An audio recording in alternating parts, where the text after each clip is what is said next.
So right now, the biggest banks in America are preparing to manage crypto for millions of people. That means millions of people will be able to buy Bitcoin, Ethereum, and other digital assets directly through their bank. But they'll never actually own it. And that's where this trap begins. It's now permissible for banks like SoFi to offer cryptocurrencies. So this morning we're launching, as the only national bank, the first and only national bank, the opportunity to buy, sell, and hold cryptocurrencies like Bitcoin, Ethereum, and Solana. This is the bankification of crypto. A lot of people think this is good because it lowers the barrier to entry and finally exposes the masses to crypto, which in turn should make the price of current holders' crypto go up. Now, that might be true, but what we're sacrificing to achieve that is control of our money. Because we are a one-stop shop, you can do all your banking, checking, and savings at SoFi, your borrowing, and your investing, and now crypto. And one of the unique things about that is when you come to SoFi and fund your crypto investments, you'll fund them in a SoFi checking and savings account. So the very thing that was created as an escape from the current corrupt financial system is now being recaptured by the banks and disguised as mass adoption. That's why in this video, I'm going to help explain how banks are quietly taking control of crypto, why they're going after it so aggressively now, and how to make sure you remain in full control of your crypto as we inch closer towards mass adoption. So, okay, first question, who is SoFi? SoFi is the first and currently the only nationally chartered bank that allows crypto trading directly in their banking app. So that means everyday users can buy and sell over 25 different cryptocurrencies like Bitcoin, just like you would using a crypto exchange like Coinbase. But instead of having to fund a separate crypto exchange account, SoFi lets you use the money in your checking and savings account to buy crypto directly in the app. So whenever you buy crypto, it's automatically taking out of your bank account. This is about as convenient as it gets when it comes to buying and selling crypto because it eliminates many of the hoops you'd previously have to jump through just to buy crypto. And I'd argue this is what mass adoption looks like for a lot of people. Okay, second question then is, why don't more banks offer crypto features? For years now, banks have had to sit back and watch crypto exchanges like Coinbase make billions of dollars every single year from users trading crypto on their platform. This is one of the main reasons why banks are now targeting crypto exchanges that offer yield to customers that hold stable coins on their platform. Crypto exchanges are essentially stealing business from the banks by offering a better product that banks couldn't previously offer because regulators wouldn't let them. But now we're watching the bankification of crypto unfold right in front of our eyes. In 2025, the Office of the Comptroller of the Currency, the agency responsible for regulating national banks, released an interpretive letter allowing banks to offer certain crypto services to their clients. That, combined with clarity from ongoing regulations, is opening up the floodgates for banks to start adopting crypto. More specifically, they're offering simplified solutions for people who have always wanted to invest in crypto, but haven't because they always felt that the barrier to entry was too high. That said, we're now starting to see banks offer different crypto services to their clients. For example, Morgan Stanley recently applied to create a new national trust bank called the Morgan Stanley Digital Trust National Association. And a national trust bank isn't your typical bank with a checking and savings account. It's a specialized bank that focuses on managing assets for their wealthy clients. Their goal is to give those clients direct access to buying, selling, trading, and even staking cryptocurrency, but through their trusted and regulated institution. That way they feel more comfortable and confident investing in these highly speculative assets, or at least that's the story they'll tell us. At the same time, Morgan Stanley is also preparing to offer similar services to their everyday clients with checking and savings account using their E-Trade platform. Up to this point, Morgan Stanley, Goldman Sachs, and JP Morgan, they offered exposure to Bitcoin through the ETF wrapper. So that would be through like Mike Novogratz's firm Galaxy. But they have never decided to go direct and provide direct access to Bitcoin trading, Solana, Ether trading, which they will do in the coming months. And they're doing this through a partnership with Zero Hash. Zero Hash is a third-party company that allows financial institutions to integrate digital assets like crypto into their own products. And that's exactly what Morgan Stanley is doing. Morgan Stanley's plan specifically is to offer it through E-Trade and to offer this access through their E-Trade clients through a little startup called Zero Hash.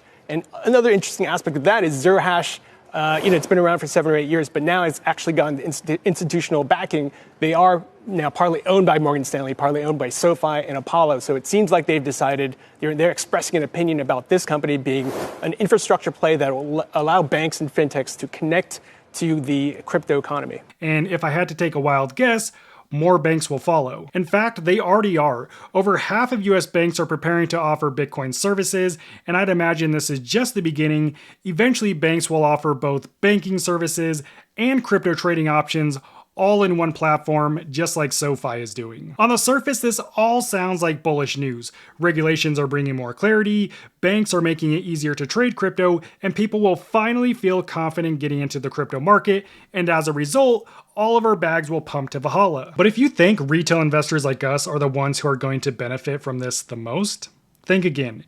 Because what's actually happening behind the scenes is much more sinister. They want to come in and say that Americans should not be able to actually earn more money on their money. They're trying to protect their own profit margins, taking money out of the pockets of hardworking average Americans and putting it into the coffers of these big banks that are hitting record profits.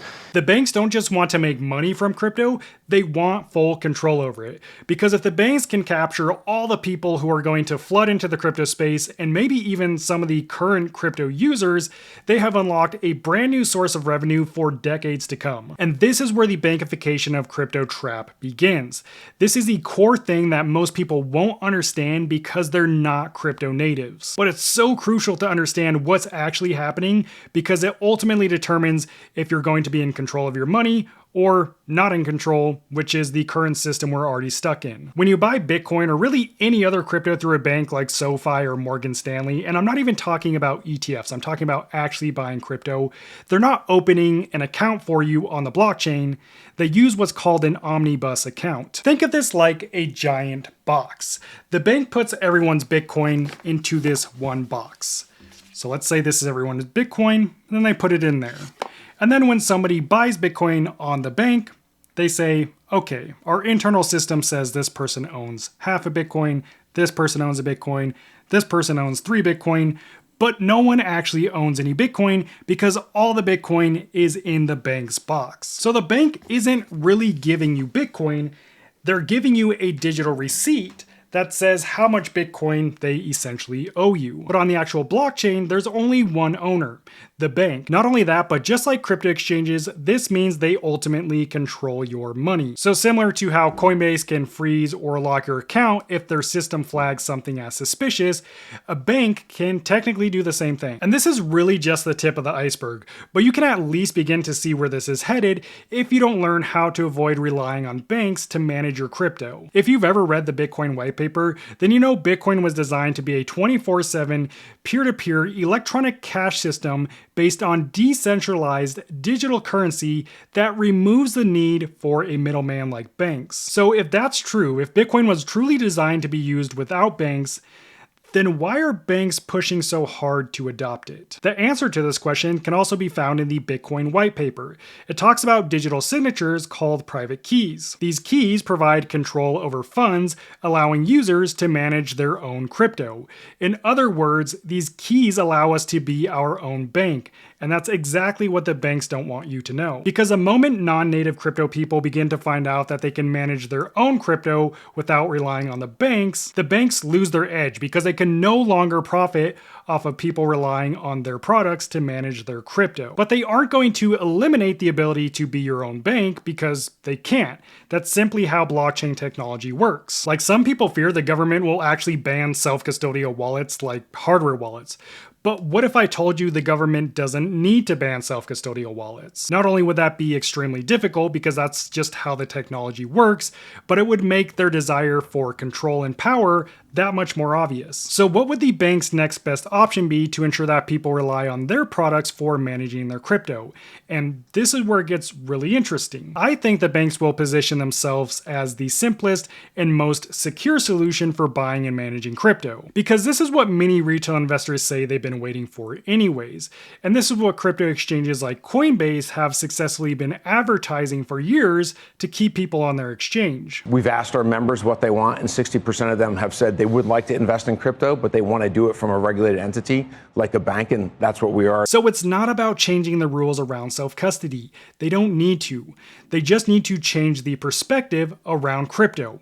It's complicated, it's complex, it's full of scams, which is true.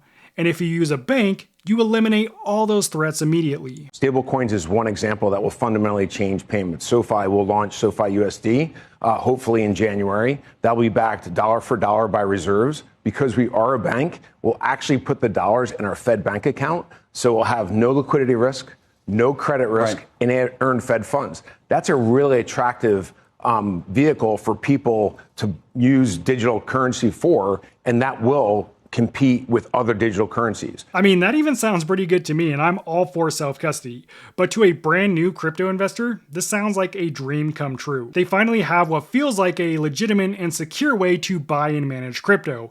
And this is a dream come true for the banks. The takeaway for me is be careful of how you're buying and holding your crypto, especially as banks start to incentivize doing it using their platforms. Because if you're buying Bitcoin and other crypto on exchanges or through banks and you're holding it there, that's fine, but you're trusting the system that Bitcoin and blockchain technology was designed to replace. On the flip side, if you're holding your own keys using a self-custodial wallet, then none of this really affects you. Sure, the price will still go up and down, but nobody can freeze your funds, lock your account, or take your crypto without your permission, and that's the whole point of self-custody. The moment you give up control of your crypto is the moment it stops working for you, and you're right back at square one, stuck in the same financial system that's designed to make the rich richer and keep the average person broke and compromised. Crypto is your way out of the current corrupt financial system, but only if you use it the way it was designed to be used. Ultimately, you need to store it in a self-custodial hardware wallet. I linked my favorite hardware wallet, Tangem, down in the description. It's the one that most beginners on this channel use to self-custody their crypto, and you'll also get a nice discount using that link. And to go with that, I made a step-by-step guide showing you exactly how to self-custody your crypto using the Tangem wallet. You can watch that next. I'll meet you over there. God bless.